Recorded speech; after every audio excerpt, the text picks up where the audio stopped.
बिस्मिल्लाहिर्रहमानिर्रहीम अस्सलाम वालेकुम। एक रेडी वाले से गोलगप्पे खाने के बाद मैंने पूछा, भाई फैसलाबाद को जाने वाली बस कहाँ खड़ी होती है? तो उन्होंने सामने इशारा करते हुए कहा कि सामने इस होटल के पास।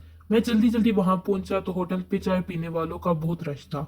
हमने भी ये सोचकर चाय का ऑर्डर दे दिया कि चाय में कोई खास बात होगी। चाय वाकई बड़ी मजेदार थी। जब हम चाय का बिल देने लगे तो याद आया कि गोलगप्पे वाले को तो पैसे दिए ही नहीं।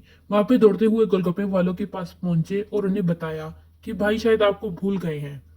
मैंने आपसे गोलगप्पे तो खाए हैं लेकिन पैसे नहीं दिए। तो गोलगप्पे वाला मुस्कुराते हुए कहने लगा, भाई जिसके बच्चों की रोजी इन्हीं गोलगप्पों पर लगी हो वो पैसे कैसे भूल सकता है? तो फिर आपने पैसे मांगे क्यों नहीं? मैंने हैरान होते हुए पूछा। तो कहने लगी, भाई ये सोचकर नहीं मांगे कि आप मुसाफिर हैं, शायद आपके पास पैसे ना हो। अगर मांग लिए तो कहीं आपको शर्मसारी ना उठानी पड़े। एहसास की इंतहा। जब तक मुसलमान अपने भाई की मदद में लगा रहता है, अल्लाह उसकी मदद में लगा रहता है। मज़ीद ऐसी वीडियोस के लिए मेरे चैनल को सब्सक्राइब करें। अल्लाह हाफिज़।